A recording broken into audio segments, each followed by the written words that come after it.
بسم اللہ الرحمن الرحیم الحمد للہ رب العالمین والصلاة والسلام علی سید الانبیاء والمرسلین سیدنا و نبینا و مولانا محمد النبی الامی الامین وعلی آلہ و اصحابہ و اتباعہ ومن تبعہم بإحسان الی یوم الدین اشہد ان لا الہ الا اللہ وحدہ لا شریک لہ واشہد ان سیدنا و مولانا محمد عبدہ و رسولہ صلی اللہ تبارک و تعالی علیہ وعلی آلہ و اصحابہ وبارک وسلم تسلیما کثیرا کثیرا۔ میرے عزیزوں اور بھائیوں، دل سجدہ شکر میں جھکا ہوا ہے کہ اللہ جل شانہ نے محض اپنے فضل و کرم سے ہم کمزوروں کے ذریعے سے اپنے حبیب پاک صلی اللہ علیہ وسلم کی احادیث طیبہ کے اصح ترین مجموعہ صحیح بخاری شریف کی تدریس اور تدرس کا عمل اور کام لے لیا۔ جو مقام ہے احادیث نبویہ کا اور اسلاف کے یہاں جو اس کا اہتمام تھا، حقیقت یہ ہے کہ ہم اس کے سویں کیا ہزارویں حصے کا بھی احساس نہیں رکھتے۔ حضرت امام مالک رحمۃ اللہ علیہ کے استاد ربیعۃ الرائے یا خود امام مالک رحمۃ اللہ علیہ کا واقعہ ہے کہ وہ حدیث پاک کا درس دے رہے تھے اور درس کے دوران بار بار وہ چونک سے جاتے تھے جیسے کوئی تکلیف ہو، لیکن درس منقطع نہیں کیا۔ درس سے فارغ ہونے کے بعد عمامہ کھولا تو اس میں بچھو تھا جو بار بار ڈنک مارتا تھا، اور جب وہ ڈنک مارتا تو ظاہر بات ہے کہ بچھو کے ڈنک مارنے کی تکلیف کتنی ہوتی ہے، لیکن انہوں نے درس کو منقطع نہیں کیا اور اسی ادب کے ساتھ بیٹھے رہے۔ جب فارغ ہو گئے تب انہوں نے اپنا عمامہ کھولا۔ ہم درس کے دوران بات چیت بھی کرتے رہے، مذاق بھی کرتے رہے، ادھر ادھر دیکھتے بھی رہے، ہنسی مذاق بھی ہوتا رہا، اور جس قدر اہتمام اور توجہ کے ساتھ اور جس عظمت و احترام کے ساتھ حدیث پاک کے پڑھنے اور پڑھانے کا عمل ہونا چاہیے تھا، اس میں کوئی تصنع نہیں ہے کہ ہم سے وہ حق ادا نہیں ہوا۔ اللہ تعالیٰ اس جرم عظیم کو معاف فرمائے اور ہماری اس بدعملی کی وجہ سے حدیث پاک کی برکتوں سے ہمیں محروم نہ فرمائے۔ میرے عزیزو، اللہ نے بہت بڑا انعام فرمایا آپ کے اوپر۔ کتنے ہزار تلامذہ، طلباء، متعلمین ایسے دارالعلوم کے اندر آئے اور امتحان دیا، خواہش ظاہر کی کہ دارالعلوم اس کو قبول کر لے، لیکن ان کے مقدر میں یہاں کا داخلہ نہیں تھا۔ روتے ہوئے واپس گئے اور دارالعلوم میں ان کی تکمیل نہیں ہو سکی۔ اللہ نے آپ کو اپنے فضل سے نوازا اور دارالعلوم کے آپ کو قبول کیا، اور یہاں حسب توفیق کسی کو ابتدا سے، کسی کو درمیان سے، کسی کو آخری سال میں داخل ہو کر تکمیل کی نعمت سے اللہ تعالیٰ نے سرفراز فرمایا۔ اس نعمت کی قدر یہاں سے جانے کے بعد ہوگی، ابھی نہیں۔ جب اس کے در و دیوار سے آپ جدا ہوں گے، اپنے اساتذہ سے علیحدہ ہوں گے اور امتحان گاہ عمل کے اندر پہنچیں گے، اس وقت آپ کو احساس ہوگا کہ یہاں کا جو وقت گزرا ہے وہ کتنا قیمتی تھا اور ہم نے اس کی کتنی قدر کی یا کتنی ناقدری کی۔ بہرحال تعلیم کا ایک رسمی مرحلہ دور حدیث کے اوپر پورا ہو جاتا ہے۔ آگے کچھ وہ ہوں گے کہ جو تکمیلات میں اپنے نمبرات کے اعتبار سے درجہ بدرجہ داخل ہوں گے، اور کچھ وہ ہوں گے بلکہ اکثریت ان کی ہوگی کہ جا کر کام میں لگیں گے۔ یہ جو تکمیل کہلاتی ہے حقیقت میں یہ آغاز ہے۔ پڑھائی تو اب شروع ہوگی آپ کی، اپنے پیر پہ چلنا اور جو محنت آپ کے اوپر اساتذہ نے کی ہے یا ان کی سرپرستی میں آپ نے خود کی ہے، اس کے ثمرات اب ظاہر ہوں گے۔ یہاں تو انگلی پکڑ کر چلنا سکھایا گیا ہے، اب بغیر انگلی پکڑے ہوئے خود سے آپ کو چلنا ہے۔ تو کوئی بھی چیز سیکھی جاتی ہے، کوئی سائیکل چلانا سیکھتا ہے تو کچھ دور تک اس کے ساتھ پیچھے سے تھام کے چلتے ہیں، پھر وہ چلتا ہے، کہیں ٹھوکر کھاتا ہے، گرتا ہے، اٹھتا ہے، چلتا ہے، اس کے بعد وہ چلانے لگتا ہے۔ تیرنے کے لیے سیکھنے کے لیے جاتے ہیں، ڈبکی لگاتے ہیں، پانی پیتے ہیں، غوطہ کھاتے ہیں، ایک مرحلہ وہ آتا ہے کہ استاذ کہتا اب تم تیر لو گے، تو اب تیرنا شروع ہوگا۔ ابھی تک تو قدم قدم پر آپ کے اساتذہ آپ کی رہنمائی کرتے رہے، ایک نصاب کی آپ نے تکمیل کر لی، لیکن حقیقت میں اپنی اس صلاحیت سے کام لینا خود مطالعہ اور تیاری کے سلسلے میں اور قوم تک اس امانت کو پہنچانے کے سلسلے میں آپ کو خود کرنا ہے۔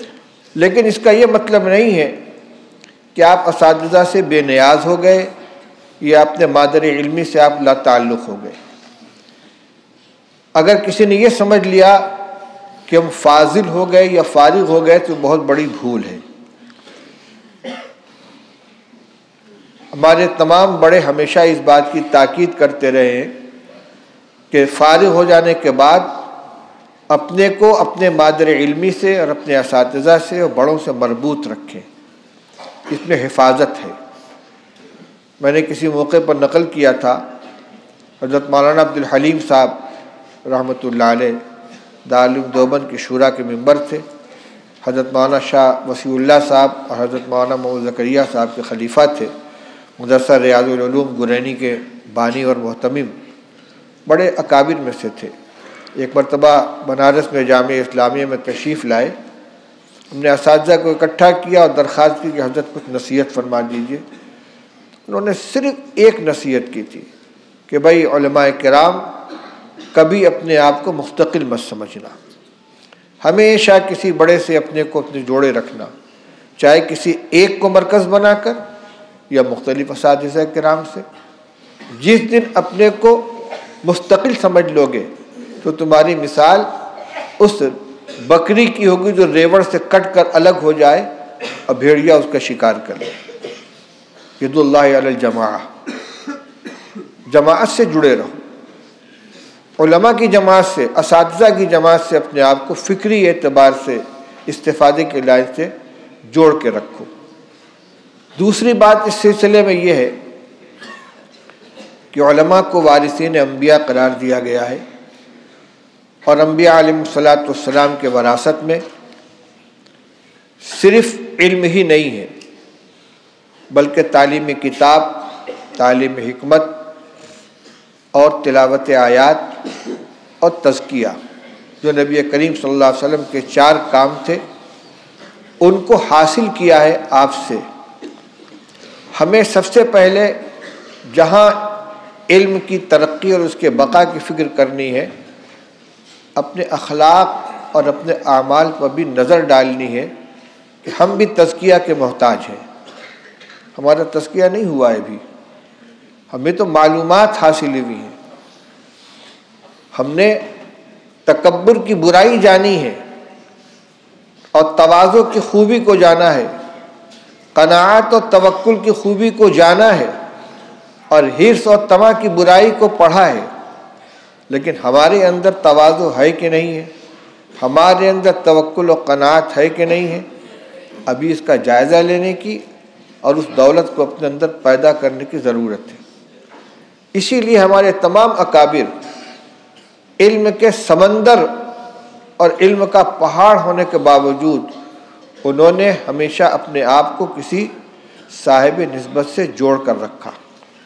حجت اسلام حضرت مولانا محمد قاسم نانوتوی رحمۃ اللہ علیہ، حضرت مولانا رشید احمد گنگوئی رحمۃ اللہ علیہ، حضرت علامہ انور شاہ کشمیری رحمۃ اللہ علیہ، پانی دینا، شیخ الہند رحمۃ اللہ علیہ، مفتی عزیز الرحمان صاحب رحمۃ اللہ علیہ،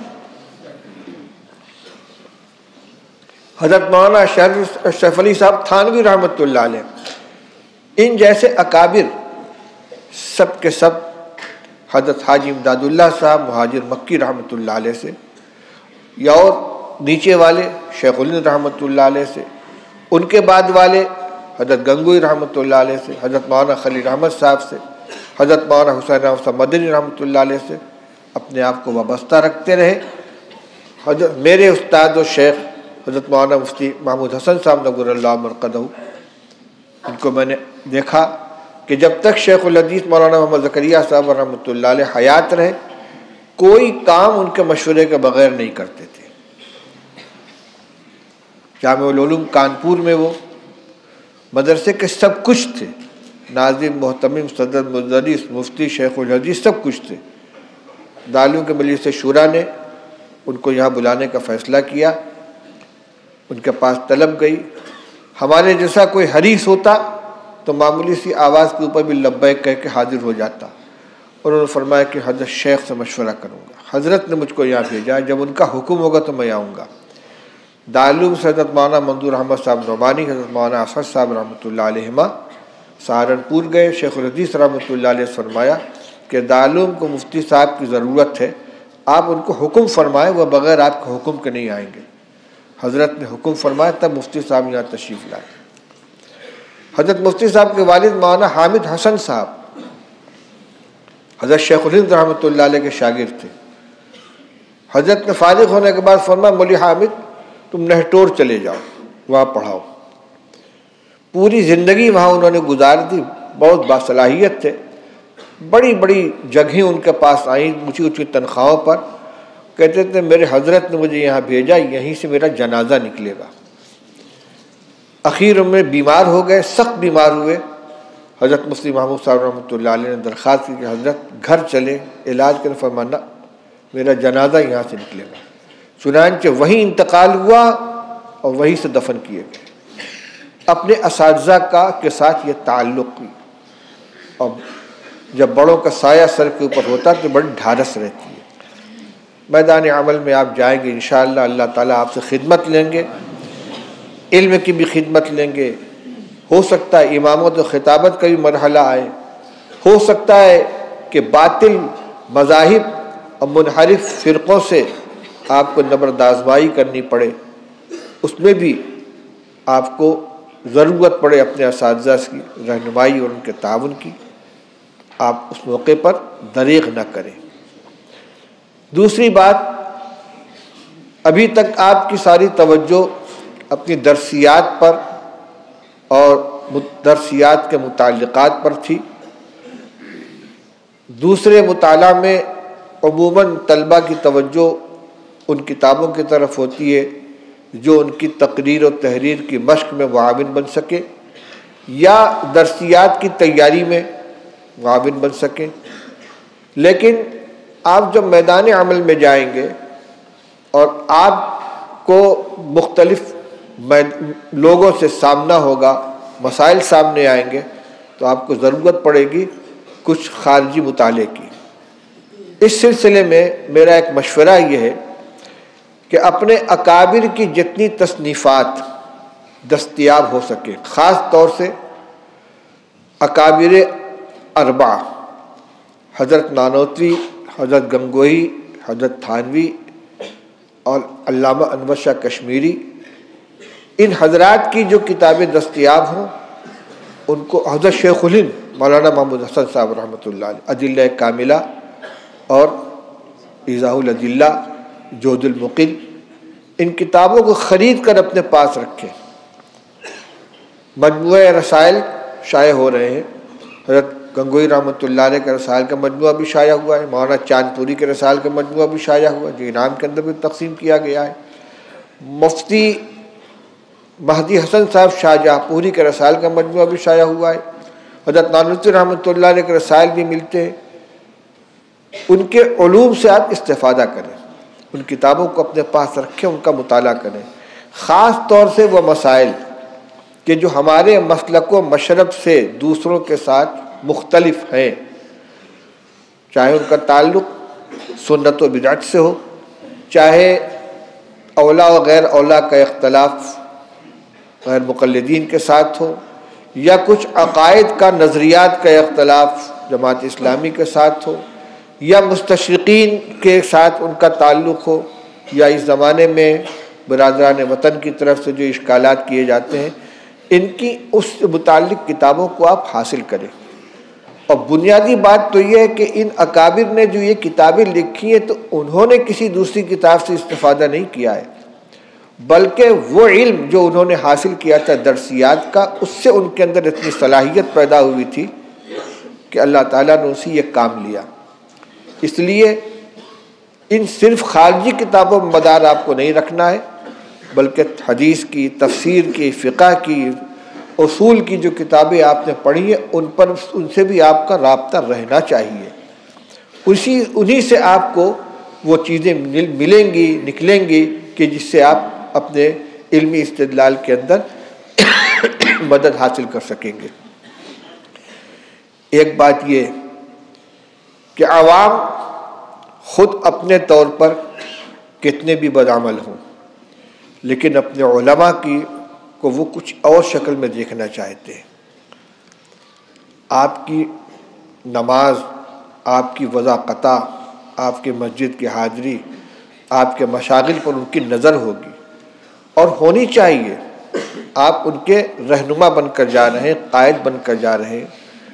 کسی عامی آدمی کا پاجامہ اگر ٹخنے سے نیچے ہے تو وہ اس کو اتنی بری نظر سے نہیں دیکھیں گے جتنا کسی عالم کا پاجامہ ٹخنے سے نیچے ہو. کسی عام آدمی کا جھوٹ بولنا یا غیبت کرنا ان کے نزدیک اتنا بڑا عیب نہیں بنے گا جتنا کسی عالم کا جھوٹ بولنا یا غیبت کرنا یا بد کلامی کرنا, بد زبانی کرنا ان کو سمجھ میں آئے گا. نماز کے بارے میں اگر غفلت پائی جائے گی, عام آدمی کا جرم جس درجے کا سمجھا جائے گا, علماء کو اس سے بہت بڑا ہوگا. اسی طریقے سے کن مجموعوں میں آپ کی شرکت ہو رہی, کن تقریبات میں آپ جا رہے ہیں, جہاں رسم و رواج و خرافات ہو رہی ہے وہاں بھی آپ بیٹھے ہوئے ہیں, میوزک چل رہی ہے, فوٹوگرافی ہو رہی ہے اور آپ بیٹھے دعوت کھا رہے ہیں. استدلال میں لوگ پیش کریں گے اگر فلاں کام غلط ہوتا تو فلاں مولانا صاحب, فلاں مفتی صاحب وہاں نہ بیٹھے ہوتے. یعنی آپ کی یہ بے احتیاطی دین کو نقصان پہنچائے گی. آپ جس جماعت سے وابستہ ہیں اور جس درسگاہ سے فضیلت کی سند لے کر آپ جائیں گے, اگر آپ کے عمل میں, اخلاق میں, معاملات میں کوئی غلطی پائی جائے گی تو یہ دھبا اس کے اوپر لگے گا. درخت اپنے پھلوں سے پہچانا جاتا ہے. آپ پھل ہیں اس درخت کے. آپ کو دیکھ کر لوگ درخت کے بارے میں رائے قائم کریں گے. کیا کرتے ہیں وہاں کے اساتذہ, کیا سکھایا جاتا ہے دارالعلوم کے اندر, ایسے ہی فضلہ تیار ہوتے ہیں وہاں پہ. اس لیے اپنے اساتذہ اور اپنے ادارے کی بدنامی کا ذریعہ نہ بنے. اور حقیقت تو یہ کہ اللہ کے سامنے جواب دہی اگر ہمارے سامنے ہے, اپنی ذمہ داری کا احساس ہے, تو پھر کسی یاد دہانی کی ضرورت نہیں پڑے گی, خود آپ کے اندر اس کا احساس پیدا ہوگا. تو میں نے جو بات شروع کی تھی اپنے اکابر کے حوالے سے اس کی تکمیل کر دوں کہ اپنے اخلاق کی درستگی کے لیے, اپنے اخلاق کے تزکیہ کے لیے ہمارے تمام بڑوں کو یہ طریقہ رہا ہے کہ کسی صاحب نسبت سے رابطہ قائم کر کے اپنی اصلاح کرائیے, اپنے باطن کا تزکیہ, اپنے اخلاق کی درستگی, اپنے معاملات کی درستگی. اس لیے کہ الا من اتى اللہ بقلب سلیم, اللہ کے یہاں جو قلب سلیم لے کر جائے گا وہی سلامت رہے گا. اس قلب کو سلامتی والا قلب بنانا ہے. کتنے اخلاق رذیلہ ہمارے ساتھ لگے ہوئے ہیں جن کا ہم کو احساس بھی نہیں ہے۔ میں نے حضرت اپنے یہاں سے جانے کے وقت اپنے حضرت سے پوچھا تھا کہ حضرت کچھ مختصر سی نصیحت فرما دیجیے گا۔ فرمایا بیٹے 2 باتوں کا خیال رکھنا، حب جاہ اور حب مال سے بچنے کی کوشش کرنا۔ یہ 2 بہت بڑے فتنے ہیں، اور یہ بات حضرت نے اپنی طرف سے نہیں کہی ہے، آپ نے حدیث پڑھی ہے، ما ذئبان جائعان ارسلا فی غنم بافسد لها من حب الرجل لمالہ ولشرفہ علی دینہ او لدینہ او کما قال صلی اللہ علیہ وسلم۔ فرمایا کہ 2 بھوکے بھیڑیے کسی بکری کے ریوڑ پر آزاد چھوڑ دیے جائیں، وہ اتنا نقصان اس ریوڑ کو نہیں پہنچائیں گے جتنا حب مال اور حب جاہ آدمی کے دین کو نقصان پہنچاتا ہے۔ غور کیجئے، 2 بھوکے بھیڑیے کسی بکری کے ریوڑ میں آزاد چھوڑ دیے جائیں، ایک طرف ان کی تباہی کا تصور کیجئے، ایک کو بھی زندہ نہیں چھوڑیں گے، سب کو چیر پھاڑ کر رکھ دیں گے۔ فرمایا جتنی وہ تباہی مچائیں گے وہ اس سے کم ہے جتنی تباہی حب مال اور حب جاہ کا بھیڑیا آدمی کے دین کو نقصان پہنچاتا ہے۔ اور ہمارے طبقے میں علماء اور فضلاء کے اندر یہ 2 چیزیں اللہ معاف فرے بہت کثرت سے پائی جاتی ہیں۔ مدرسوں میں ہے ہمارا نام نیچے کیوں آ گیا، ہماری موجودگی میں فلاں کو ترقی کیوں دے دی گئی، ہماری تنخواہ میں اضافہ کیوں نہیں کیا گیا، ہماری تنخواہ اتنی کم کیوں رکھی گئی۔ یہی تو حب مال ہے، یہی تو حب جاہ ہے۔ ہم مستحق تھے، ہمیں چھوڑ کر فلاں کو ترقی دے دی گئی، فلاں کو صدر مدرس بنا دیا گیا، فلاں کو شیخ الحدیث بنا دیا گیا، فلاں کو ناظم بنا دیا گیا، فلاں کو ذمہ داری دے دی گئی، فلاں کتاب کا میں مستحق تھا فلاں کو پڑھانے کے لیے دے دیا گیا۔ اس لیے اگر آپ کسی ادارے میں جائیں اور اللہ تعالیٰ آپ سے خدمت لے تو ایک تو یہ کہ کبھی تنخواہ میں اضافہ کی درخواست خود سے نہ کریں، مخصوص کتاب کے لیے ضد نہ کریں، خواہش ظاہر کر دیں کہ میرا جی چاہتا ہے کہ مجھے فلاں کتاب مل جائے تاکہ میں بھی پڑھاؤں، لیکن اس طرح نہیں کہ اگر وہ کسی دوسرے کو ملے تو آپ کے دل میں اس سے کینہ پیدا ہو یا حسد پیدا ہو، آپ اس کو اپنا حق سمجھیں۔ حب مال اور حب جاہ یہ 2 چیزیں اگر دل سے نکل جائیں تو ترقی کے راستے کھلے ہوئے ہیں، اللہ تعالیٰ عزت عطا فرمائیں گے۔ اور خود سے جو عزت کا طلبگار ہوگا کہ مجھے عزت دی جائے تو جو معاملہ اس کا ہے، انا لا نولی امرنا ھذا من ارادہ، حضور نے فرمایا کہ جو امارت کا طلبگار ہوتا ہے ہم اس کو امیر نہیں بناتے، تو جو بڑائی کا طلبگار ہوتا ہے اسے اللہ تعالیٰ بڑائی عطا نہیں فرماتے۔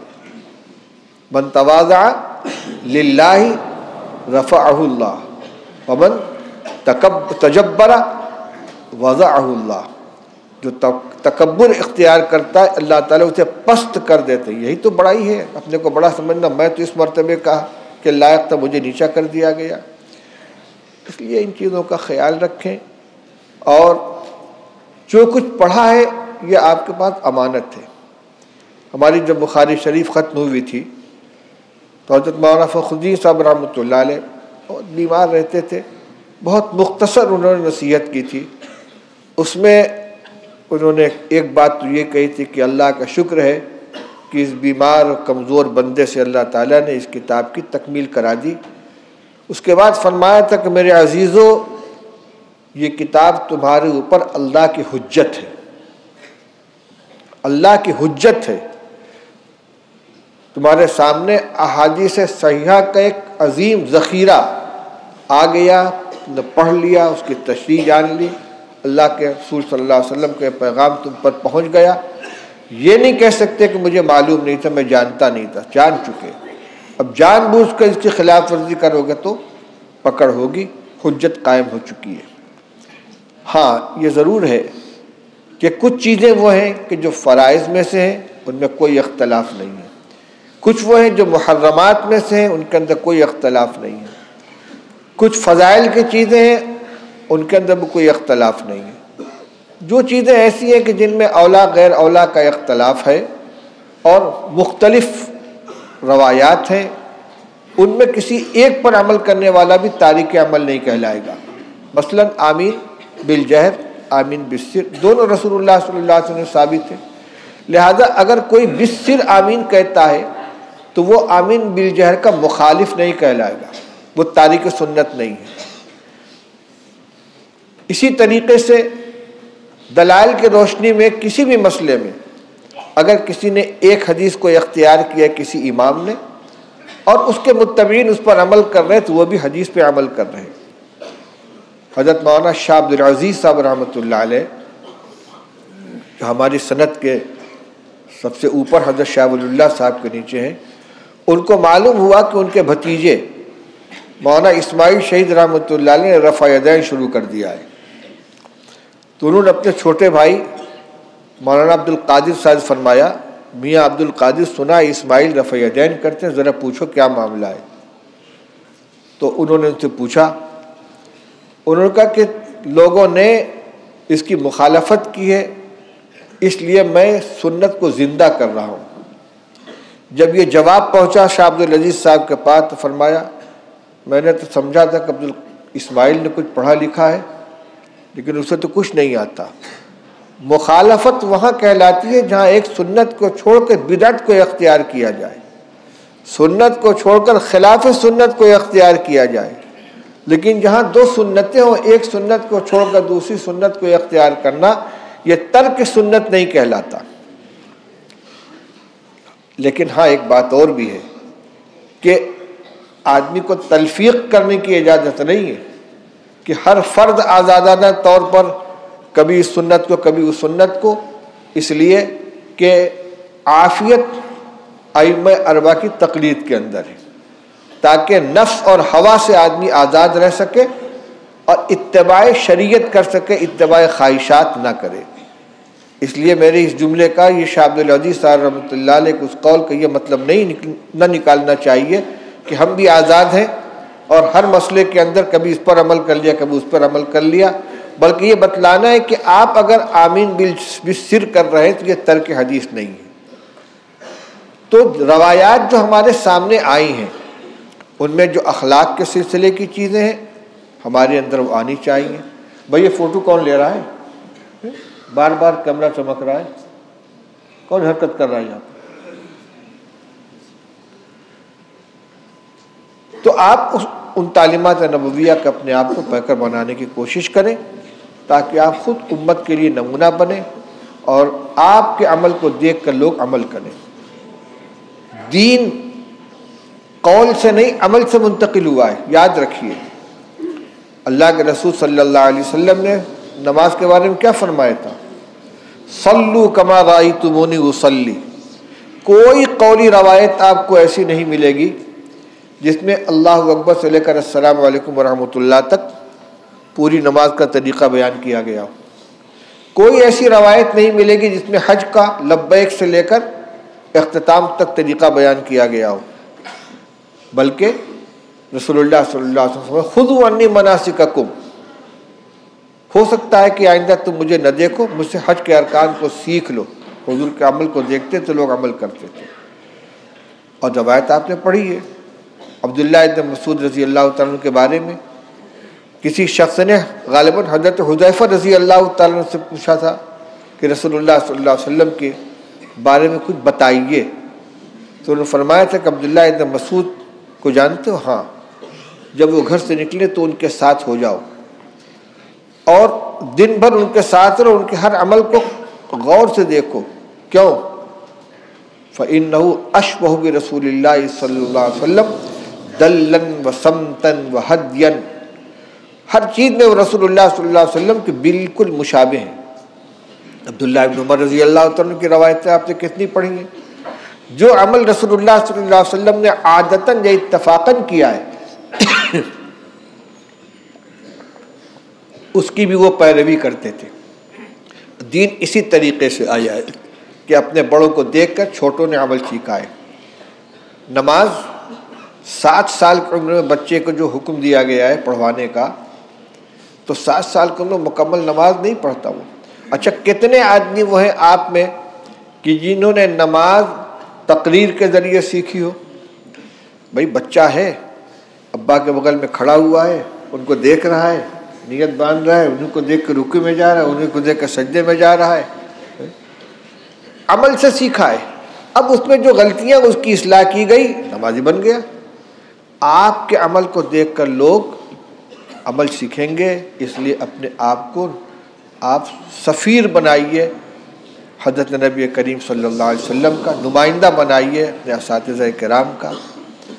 آخری بات، جو مسلک و مشرب علماء دیوبند کا، اپنے اکابر کا آپ نے پڑھا ہے، دیکھا ہے، اگرچہ آپ اس کی مکمل تفصیلات سے واقف نہیں، یہ بھی ایک شکایت ہے ہمارے یہاں، چونکہ اس پہ زور نہیں دیا جاتا، اور جو دوسرے فرقے ہیں ان کے وہی امتیازات ہی ان کے سب کچھ پونجی ہیں، اس لیے انہی پر سارا زور دیا جاتا ہے۔ کئی آمین رفع دین پہ زور دیا جاتا ہے، کئی قیام و میلاد کے دلائل فراہم کرائے جاتے ہیں، علم غیب اور نور و بشر کا مسئلے کے دلائل فراہم کرائے جاتے ہیں، یہاں بنیادی دینی تعلیم دی جاتی ہے، لیکن بہرحال سابقہ تو آپ کو ان سے پڑے گا۔ تو ایسے موقع پر 2 کام، ایک تو خود اپنی جگہ پر آپ مضبوط رہیں اپنے عقیدہ و مشرب کے اوپر، اس وجہ سے نہیں کہ وہ صرف آپ کے اکابر کا مسلک ہے، بلکہ پوری بصیرت کے ساتھ آپ نے اس کو قبول کیا ہے، اور وہ اعدل تمام مذاہب و مسالک پر سب سے زیادہ مبنی بر اعتدال ہے، اس وجہ سے اس کو قبول کیا، اس سے قدم آپ کا ہٹنے نہ پائے۔ دوسری ایک اس سلسلے کے جو دلائل ہیں، جو کتابیں ہیں، ان کا آپ مطالعہ کریں، اللہ تعالیٰ اس کی توفیق عطا فرمائے۔ بھائی حقیقت یہ ہے کہ کتاب پڑھانے کا جو حق ہے وہ ادا نہیں ہوا ہے۔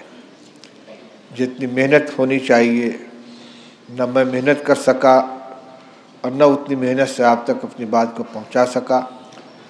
یہ آپ کا حق تھا میرے اوپر، لیکن اس حق کی ادائیگی میں کوتاہی ہوئی ہے۔ میں اگر مگر نہیں کر رہا ہوں، بلکہ اعتراف کر رہا ہوں۔ آپ یہاں سے جا کر معلوم نہیں کون کہاں جائے گا، کس کام میں لگے گا، اس لیے درس و تدریس کے سلسلے میں یا معاملات کے سلسلے میں چونکہ مجھ سے متعلق انتظام بھی ہے، اس لیے ممکن ہے کہ فیصلوں میں اور انتظام کے سلسلے میں کچھ حق تلفی ہوئی، آپ کے ساتھ زیادتی ہوئی ہے۔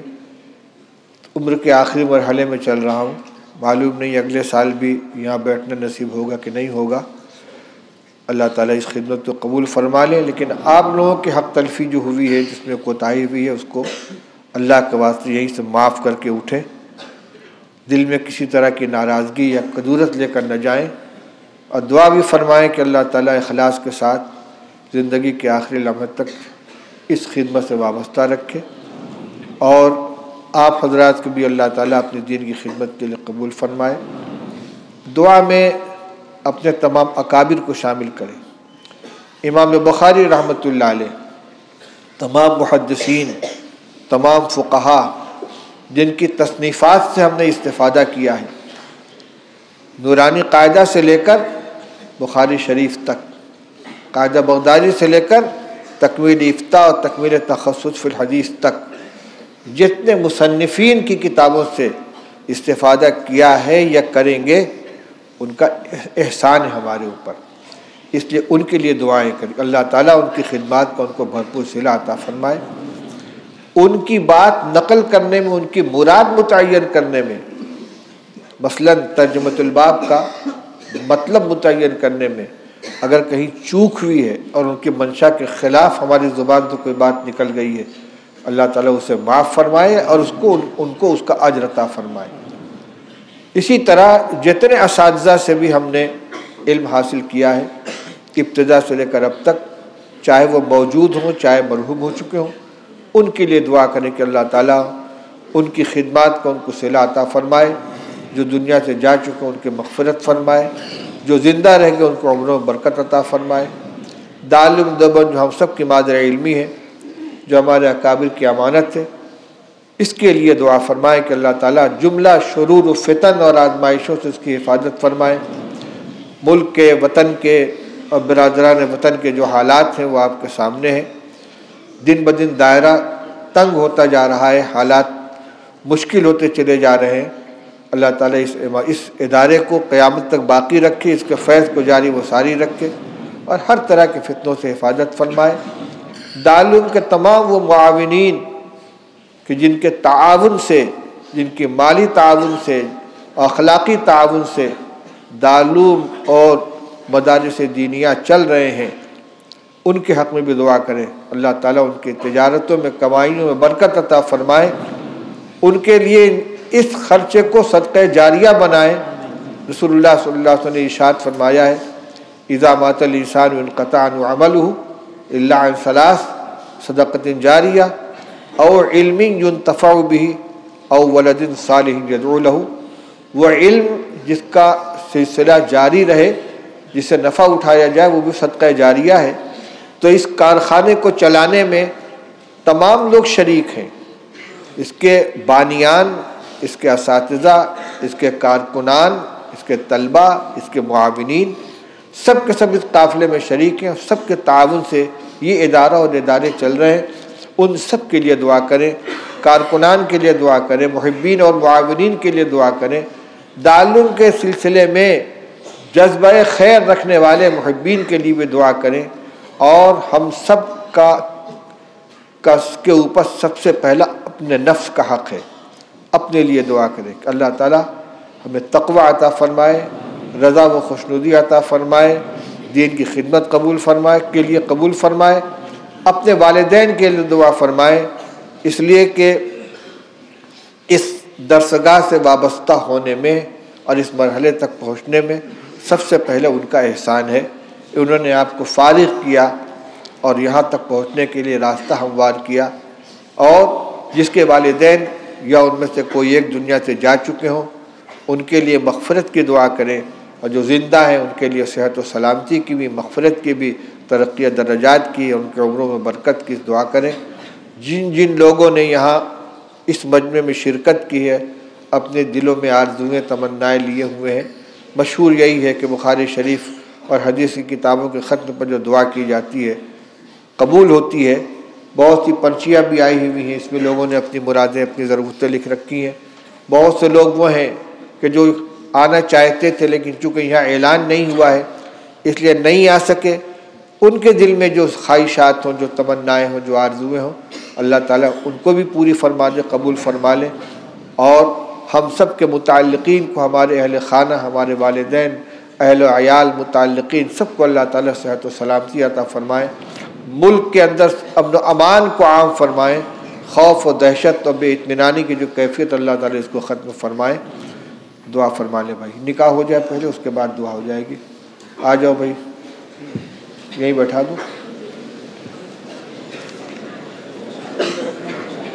اور ایک مرتبہ کھڑے ہو کے دکھلا دو سب کو، اوپر اوپر اوپر۔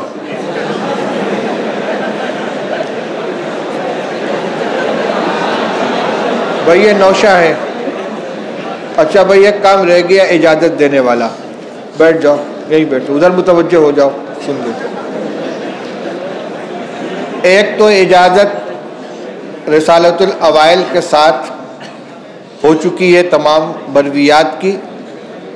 آج خاص طور سے بخاری شریف کے ختم ہونے کے موقع پر میں ان تمام شرائط کے ساتھ جو اجازت کے موقع پر ذکر کی جاتی ہیں، اور جس کا ذکر خطبہ مسنونہ کے شروع میں آپ کے قاری صاحب نے بھی کر دیا ہے، اپنے وضاقتہ کو درست رکھیں، عقیدے کو درست رکھیں، مسلک اہل حق سے وابستہ رہیں، ہر طرح کی گناہ سے اپنے آپ کو بچائیں، تو آپ کو اور تمام حاضرین کو جو اہل علم میں سے ہیں بخاری شریف اور جملہ کتب حدیث کی اپنی سند سے روایت کرنے کی اجازت دیتا ہوں۔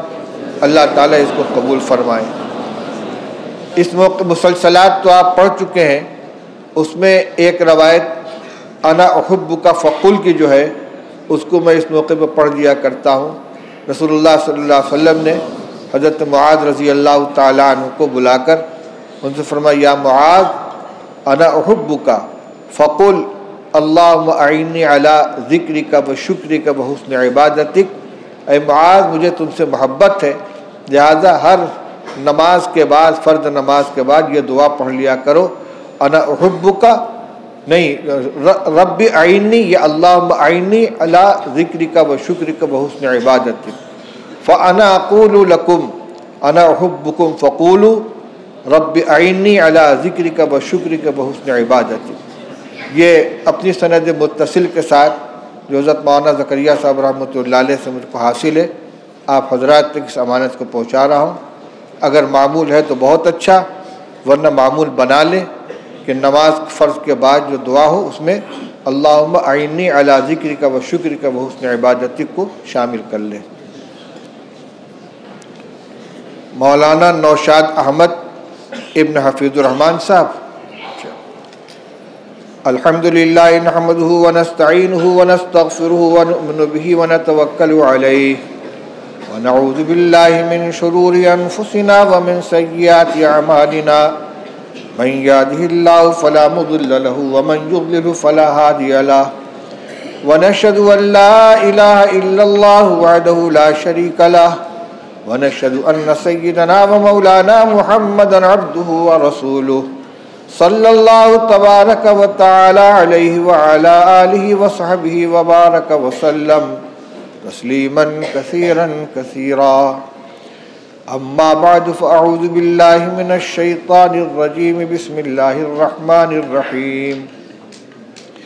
یا ایہا الناس اتقوا ربکم الذی خلقکم من نفس واحدۃ وخلق منها زوجها وبث منهما رجالا كثيرا ونساء واتقوا الله الذي تساءلون به والأرحام إن الله كان عليكم رقيبا يا أيها الذين آمنوا اتقوا الله حق تقاته ولا تموتن إلا وأنتم مسلمون يا أيها الذين آمنوا اتقوا الله وقولوا قولا سديدا يصلح لكم أعمالكم ويغفر لكم ذنوبكم ومن يطع الله ورسوله فقد فاز فوزا عظيما نسأل الله العظيم أن يجعلنا ممن يطيعه ويطيع رسوله ويتبع رضوانه ويجتنب سخطه فإنما نحن به وله۔ ہاں بھائی، مولانا نوشاد احمد صاحب، میں نے آپ کا نکاح جناب، اور بھائی اس کے وکیل کون ہے؟ کوئی ہے کہ نہیں؟ اجازت تو لی نہیں، آپ وکیل ہیں، آپ اجازت دیتے ہیں کہ میں نور جہاں کا نکاح مولوی نوشاد کے ساتھ کر دوں؟ زور سے کہیے۔ ماشاء اللہ، میں وکیل تو بنایا نہیں کہ وہ نکاح کیسے کروں گا، اب وکیل ہو گیا میں نے آپ کا نکاح توقیر عالم صاحب کی صاحبزادی نور جہاں بانو صاحبہ کے ساتھ 21,000 روپے مہر کے عوض کر دیا۔ آپ نے نکاح قبول کیا؟ جی میں نے قبول کیا۔ بارک اللہ لکم وجمع بینکما فی خیر، بہت بہت مبارک۔ اچھا بھائی، اب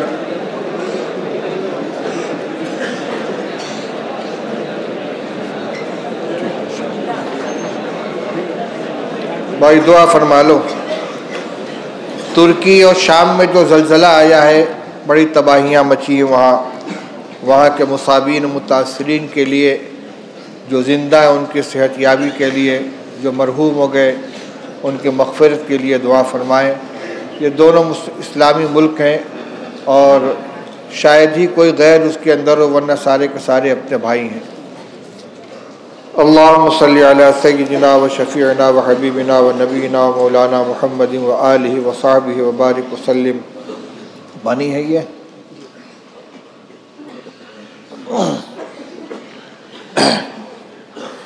الحمدللہ الذی ہدانا لہذا وما كنا لنہتدی لولا ان ہدانا اللہ لقد جاءت رسل ربنا بالحق سبحان اللہ و بحمدہ سبحان اللہ العظیم سبحان اللہ و بحمدہ سبحان اللہ العظیم سبحان اللہ و بحمدہ سبحان اللہ العظیم سبحانک انی ظلمت نفسی فاغفر لی فإنہ لا یغفر الذنوب الا انت لا الہ الا انت سبحانک انی کنت من الظالمین الف لام میم اللہ لا الہ الا هو الحی القیوم وعنت الوجوه للحی القیوم ربنا آتنا فی الدنیا حسنة وفی الآخرة حسنة وقنا عذاب النار ربنا ظلمنا انفسنا وإن لم تغفر لنا وترحمنا لنكونن من الخاسرین لا الہ الا اللہ الحلیم الکریم سبحان اللہ رب العرش العظیم والحمد للہ رب العالمین نسألک موجبات رحمتک وعزائم مغفرتک والسلامة من كل إثم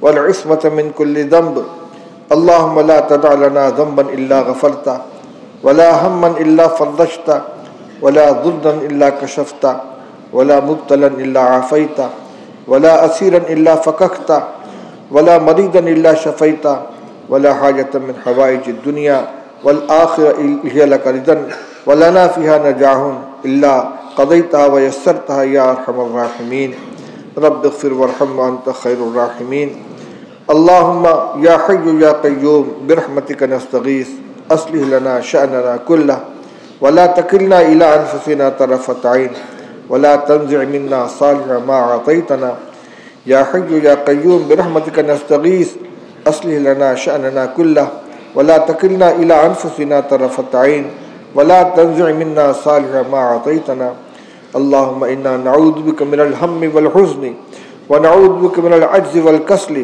ونعوذ بك من الجبن والبخل ونعوذ بك من غلبة الدين وقهر الرجال اللهم إنا نعوذ بك من فتنة المال والأهل والولد اللهم إنا نعوذ بك من فتنة المسيح الدجال ربنا لا تجعلنا فتنة للقوم الظالمين ونجنا برحمتك من القوم الكافرين رب اغفر وارحم واعف وتكرم وتجاوز ما تعلم إنك أنت الأعز الأكرم رب اغفر وارحم وأنت خير الراحمين اللهم آت نفوسنا تقواها وزكها أنت خير من زكاها أنت وليها ومولاها اللهم اجعل سريرتنا خيرا من علانيتنا واجعل علانيتنا صالحة اللهم أصلح لنا ديننا الذي هو عصمة أمرنا وأصلح لنا دنيانا التي فيها معاشنا وأصلح لنا آخرتنا التي فيها معادنا اللهم طهر قلوبنا من النفاق اللهم طهر قلوبنا من النفاق اللهم طهر قلوبنا من النفاق